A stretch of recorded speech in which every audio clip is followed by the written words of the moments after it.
Hey, what's up soldiers? My name is Greg FPS, the Zombies Extraordinaire, your favorite voice cracking YouTuber, and welcome back to another video here today on the channel. Now today guys, we're going to be counting down the top 10 side Easter eggs in Treyarch Zombies history, because I personally love Treyarch and more specifically the side Easter eggs, and since we're only 4 days away from Black Ops 4, I figured it would be a good time to kind of talk about some awesome side Easter eggs that they've done in hopes that they do even more when it comes to Black Ops 4, considering they pretty much put the entire campaign team on zombies as well. I definitely think there's going to be a ton and probably a bunch on blood like Jason has mentioned. So anyways guys, I wanted to also let you know that when Black Ops 4 comes out, I'm going to be grinding a ton of videos for you guys, so make sure you stay tuned to the channel. If you ever want to find out how to do anything like pack-a-punch and all that sort of thing, I'm going to have a ton of tutorials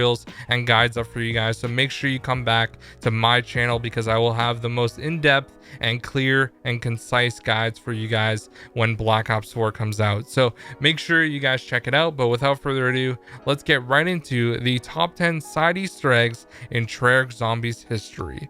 Coming in at the number 10 spot is going to be the Samantha Lullaby Easter egg on Zetsuba no Shima.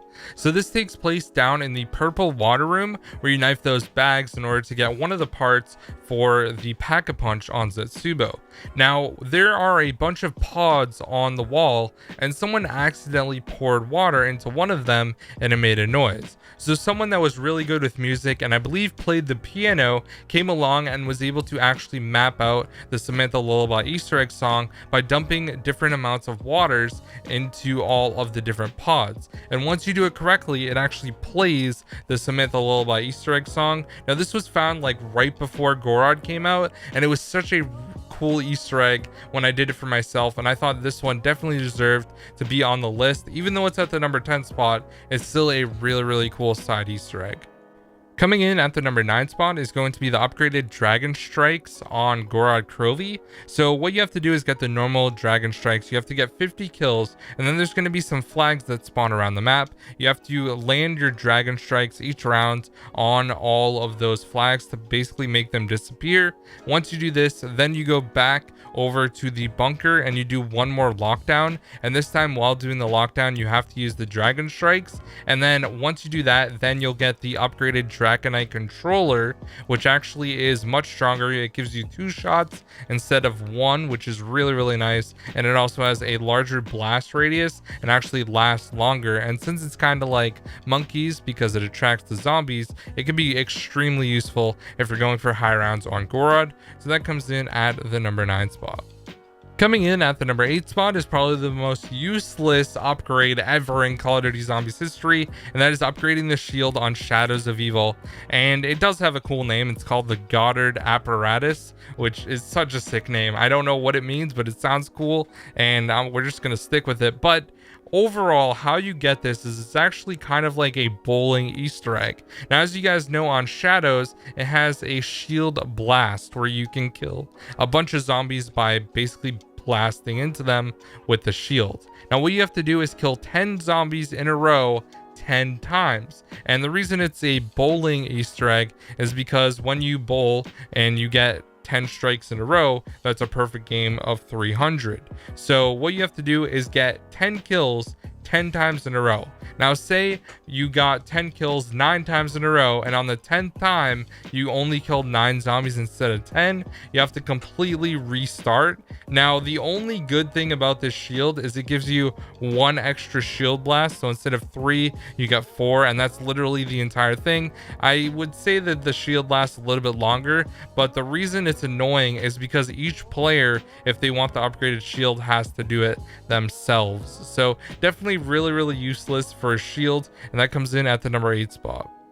Coming in at the number 7 spot is going to be the BRM Easter egg on Drak. Now this one is downstairs in the pyramid room. Now there are a bunch of blue tiles on the wall, and if you run over all of them, eventually you are going to get the BRM wall buy that is located right on the wall. Now you can just buy it for 1700 points, which is a pretty fair price in my opinion, considering the BRM is probably one of the best LMGs, just behind the Dingo, I would say. So it's definitely a really good deal. If you are looking for an LMG that's going to get you a lot of kills, I would say definitely do this Easter egg if you're playing on Horizon Drac, or maybe you're just trying to get a good LMG from the box. This is definitely a really good option, and for only 1700 points, it's definitely worth it, I would say.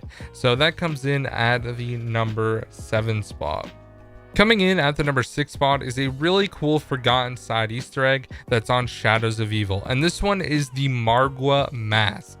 Yes, you can actually get one on Shadows of Evil. Now the way to get this is, depending on what your character is, you have to upgrade the sword completely first. Now once you do that, then you have to ride the gondola twice, and within those 2 rides you have to shoot 5 apothecant eggs that appear in 5 different locations. They're the same locations every time, but you have to shoot all of them in only 2 rides. If you mess up, you can ride again, it's not a big deal.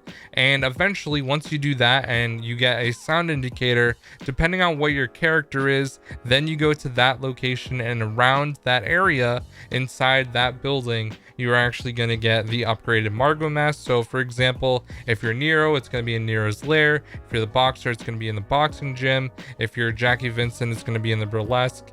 And if you are, or the Ruby Rabbit rather, and then in the burlesque if you're Jessica. So definitely really cool, and a kind of a forgotten side Easter egg that I feel like a lot of people don't even know about.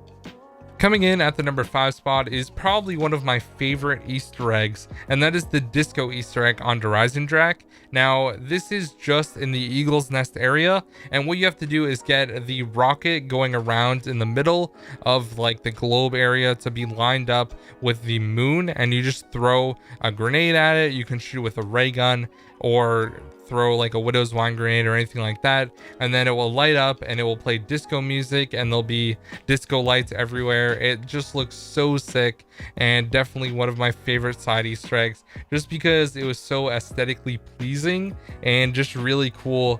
And it was just like kind of like a joke side Easter egg, which I loved. I hope there's so many more like this in Black Ops 4.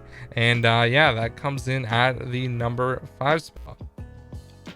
Coming in at the number 4 spot is going to be the upgraded monkey bombs on Gorod Krovi. Now this is definitely a really cool Easter egg, and it actually got found after Revelations, which is pretty interesting. It took a while for us to actually find out how to do this. So what you have to do is get monkey bombs, and you have to get 50 kills with them. It's really easy if you use insta kills. Then there's going to be a candle and a flower like pot, I guess, that you place at the grave where your character challenges are on Gorod. Then you throw a monkey bomb at the ground, and what's going to happen is you're going to get a sound indicator, and a skeleton hand is going to come up and give you a monkey bomb. So definitely a really cool Easter egg, and this one comes in at the number 4 spot. Coming in at the number 3 spot is going to be the free perk on Buried. Now this personally is one of my favorite Easter eggs, and I remember doing this in Black Ops 2. I thought it was so cool. So what you have to do is get a ballistic knife, and when you get that, you need to go to the saloon. Now there's going to be a dartboard, and if you look on the ground, there's a line that you have to stand behind. Now what you have to do is shoot the ballistic knife perfectly at the dartboard and get a bullseye. Now once you do that, you go through the witch's house, and on the way back through the witch's house, there's going to be a witch playing the piano. Now you have to be careful because you are going to get hit by witches if you don't shoot them, but there is a little tip jar next to one of the witches that is playing the piano, and for 10 points you can get the perk on Buried. So it's basically free because it's only 10 points, but I thought it was a really cool Easter egg, and by far one of my favorites from Black Ops 2. So that comes in at the number 3 spot. Coming in at the number 2 spot is going to be the free MG08 Pack-a-Punch called the Magnet Collider on Origins. Now, as you guys know, the MG08 is exclusive to Origins, and what you have to do is get the Maxis drone. Now, there's 4 discs that you have to collect around the map. Using the Maxis drone, you basically just have to lead him near it, and eventually he'll collect all the discs. Now once you get 4 of them, he'll like fly over to the pack-a-punch machine and drop a magnet collider. So I thought this was a like really cool Easter egg, by far one of my favorites. And not only that, but if you guys didn't know, the MG08 is actually the gun that is used on the Maxis drone, if you guys didn't know. So I thought that was really cool. And yeah, that comes in at the number 2 spot. And coming in at the number 1 spot has to be the spider bait Easter egg on Zetsubo no Shima. This one was so dang cool, and I remember doing it with Codename Pizza when it was first discovered. Now what you have to do is you need to use the skull of Non-Stop Play, or however you say it, and you have to mesmerize all of the different spiders that come on a spider round. Now one of them is going to have some red mist coming out of its mouth, and what you have to do is actually lead that spider with the red mist to all 3 of the different water locations, and it has to drink the water. Then what you have to do is bring it over to lab A, and you have to get it trapped inside of the thing, and basically what it's going to do is turn into a cocoon. Now you have to go through an entire spider round, which is going to be more intense. There's going to be more spiders and all that sort of thing. Then you suck the venom from it, and basically you get the spider bait Easter egg where you can turn into a spider and kill zombies as a spider. It's really cool, and that comes in at the number 1 spot. So anyways guys, thank you so much for watching. I hope you enjoyed this video of the top 10 side Easter eggs in Call of Duty Zombies history. Now if you guys think I left any out, definitely let me know down below. I'm probably going to be making a part 2 because I feel like there's still so many that I left out. Like right off the bat while making this video, I could think of 10 more easily, and there are so many cool ones. So we're gonna probably make another one that's gonna come out in a couple days, still before Black Ops 4. But remember to come back to my channel for a bunch of Black Ops 4 content. I will see you guys then. Thank you so much for watching. Have an amazing day, and I'll see you guys in the next one. Peace out.